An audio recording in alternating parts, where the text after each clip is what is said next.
உயிர்த்தெழுந்த இயேசு கிறிஸ்துவின் வல்லமை ஊழியங்கள் வழங்கும் வசனப் பெட்டகம். இயேசுவே கர்த்தர். இயேசுவையே தேவன் ஆண்டவரும் கிறிஸ்துவுமாக்கினார். இயேசுவே ராஜாதி ராஜா, கர்த்தாதி கர்த்தா. கிறிஸ்துவே மரித்தோர் மேலும் ஜீவனுள்ளோர் மேலும் ஆண்டவர். கிறிஸ்துவே போதகரும் ஆண்டவருமாயிருக்கிறார். வசனப் பெட்டகத்தின் இன்றைய தின கருப்பொருள்: தேவனுடைய ஆசீர்வாதங்கள். உன்னை ஆசீர்வதிக்கிறவர்களை ஆசீர்வதிப்பேன். தேவனுடைய ஆசீர்வாதத்தை குறித்ததான வேத வசனங்களை பார்க்கலாம். ஆதியாகமம் 32:29 வாசிக்கிறோம். அப்பொழுது யாக்கோபு, உம்முடைய நாமத்தை எனக்கு அறிவிக்க வேண்டும் என்று கேட்டான். அதற்கு அவர், நீ என் நாமத்தை கேட்பானேன் என்று சொல்லி அங்கே அவனை ஆசீர்வதித்தார். ஆதியாகமம் 26:12 வாசிக்கிறோம். ஈசாக்கு அந்த தேசத்தில் விதை விதைத்தான். கர்த்தர் அவனை ஆசீர்வதித்ததினால் அந்த வருஷத்தில் 100 மடங்கு பலனடைந்தான். ஆதியாகமம் 26:5 வாசிக்கிறோம்.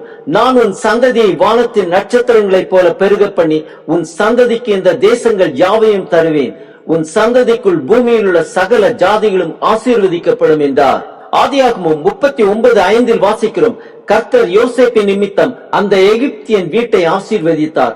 வீட்டிலும் வெளியிலும் அவனுக்கு உண்டானவைகள் எல்லாவற்றிலும் கர்த்தருடைய ஆசீர்வாதம் இருந்தது. 1 நாளாகமம் 13:14 வாசிக்கிறோம். தேவனுடைய பெட்டி ஓபேத்ஏதோமின் வீட்டிலே அவனிடத்தில் 3 மாதம் இருக்கையில் கர்த்தர் ஓபேத்ஏதோமின் வீட்டையும் அவனுக்கு உண்டான எல்லாவற்றையும் ஆசீர்வதித்தார். 1 நாளாகமம் 4:10 வாசிக்கிறோம். யாப்பேஸ் இஸ்ரவேலின் தேவனை நோக்கி, தேவரீர் என்னை ஆசீர்வதித்து என் எல்லைகளை பெரிதாக்கி உமது கரம் என்னோடு இருந்து தீங்கி என்னை துக்கப்படுத்தாதபடிக்கு அதற்கு என்னை விலைக்கு காத்தருளும் என்று வேண்டிக் கொண்டான். அவன் வேண்டிக் கொண்டதை தேவன் அருளினார். சங்கீதம் 128:4 வாசிக்கிறோம். இதோ கர்த்தருக்கு பயப்படுகிற மனுஷன் இவ்விதமாய் ஆசீர்வதிக்கப்படுவான். சங்கீதம் 128:5 வாசிக்கிறோம். கர்த்தர் சீயோனில் இருந்து உன்னை ஆசீர்வதிப்பார். நீ ஜீவனுள்ள நாளெல்லாம் எருசலேமின் வாழ்வை காண்பாய். சங்கீதம் 115:13 வாசிக்கிறோம். கர்த்தருக்கு பயப்படுகிற பெரியோரையும் சிறியோரையும் ஆசீர்வதிப்பார். சங்கீதம் 112:2 வாசிக்கிறோம்.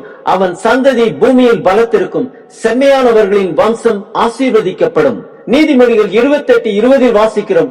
உண்மையுள்ள மனுஷன் பரிபூர்ண ஆசீர்வாதங்களை பெறுவான். ஐஸ்வர்யமானதற்கு தீவிரிக்கிறவனோ ஆக்கினைக்கு தப்பான். நீதிமொழிகள் 22:9 வாசிக்கிறோம். கருணைக்கண்ணன் ஆசீர்வதிக்கப்படுவான். அவன் தன் ஆகாரத்தில் தரித்திரருக்கு கொடுக்கிறான். நீதிமொழிகள் 10:22 வாசிக்கிறோம். கர்த்தரின் ஆசீர்வாதமே ஐஸ்வர்யத்தை தரும், அதனுடைய அவர் வேதனையை கூட்டார். நீதிமொழிகள் 10:6 வாசிக்கிறோம். நீதிமான்களுடைய சிரசின் மேல் ஆசீர்வாதங்கள் தங்கும், கொடுமையை துன்மார்க்கருடைய வாயை அடைக்கும். நீதிமொழிகள் 3:33 வாசிக்கிறோம். துன்மார்க்கருடைய வீட்டில் கர்த்தரின் சாபம் இருக்கிறது, நீதிமான்களுடைய வாசஸ்தலத்தையோ அவர் ஆசீர்வதிக்கிறார். ஏசாயா 44:3 வாசிக்கிறோம். தாகமுள்ளவன் மேல் தண்ணீரையும் வறண்ட நிலத்தின் மேல் ஆறுகளையும் ஊற்றுவேன். உன் சந்ததியின் மேல் என் ஆவியையும் உன் சந்தானத்தின் மேல் என் ஆசீர்வாதத்தையும் ஊற்றுவேன். மல்கியா 3:10 வாசிக்கிறோம். என் ஆலயத்தில் ஆகாரம் உண்டாயிருக்கும்படி தசம பாகங்களை எல்லாம் பண்டகசாலையிலே கொண்டு வாருங்கள். அப்பொழுது நான் வானத்தின் பலகணிகளை திறந்து இடம் கொள்ளாமற் போகும் மட்டும் உங்கள் மேல் ஆசீர்வாதத்தை வர்ஷிக்க மாட்டேனோ என்று அதனால் என்னை சோதித்து பாருங்கள் என்று சேனைகளின் கர்த்தர் சொல்லுகிறார். கலாத்தியர் 3:9 வாசிக்கிறோம். அந்தப்படி விசுவாச மார்க்கத்தார் விசுவாசமுள்ள ஆபிரகாமுடனே ஆசீர்வதிக்கப்படுகிறார்கள். எபிரேயர் 6:14 வாசிக்கிறோம். நிச்சயமாக நான் உன்னை ஆசீர்வதிக்கவே ஆசீர்வதித்து உன்னை பெருகவே பெருக பண்ணுவேன் என்றார். எபிரேயர் 6:11 வாசிக்கிறோம்.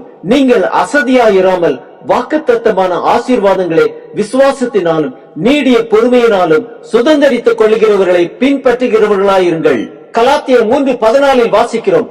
ஆபிரகாமுக்கு உண்டான ஆசீர்வாதம் கிறிஸ்து இயேசுவினால் புறஜாதிகளுக்கு வரும்படியாகவும் ஆவியை குறித்து சொல்லப்பட்ட வாக்குத்தத்தத்தை நாம் விசுவாசத்தினாலே பெரும்படியாகவும் இப்படி ஆயிற்று. 1 கொரிந்தியர் 10:16 வாசிக்கிறோம். நாம் ஆசீர்வதிக்கிற ஆசீர்வாதத்தின் பாத்திரம் கிறிஸ்துவனுடைய இரத்தத்தின் ஐக்கியமாயிருக்கிறதல்லவா. நாம் பிட்கிற அப்பம் கிறிஸ்துவனுடைய சரீரத்தின் ஐக்கியமாயிருக்கிறதல்லவா. எபேசியர் 1:3 வாசிக்கிறோம். நம்முடைய கர்த்தராகிய இயேசு கிறிஸ்துவின் பிதாவாகிய தேவனுக்கு ஸ்தோத்திரம். அவர் கிறிஸ்துவுக்குள் உன்னதங்களில் ஆவிக்குரிய சகல ஆசீர்வாதங்களினாலும் நம்மை ஆசீர்வதித்திருக்கிறார். ஆம், கர்த்தருடைய ஆசீர்வாதத்தை பெற்ற நாம் மற்றவர்களுக்கு ஆசீர்வாத வாய்க்கால்களாக மாறுவோம்.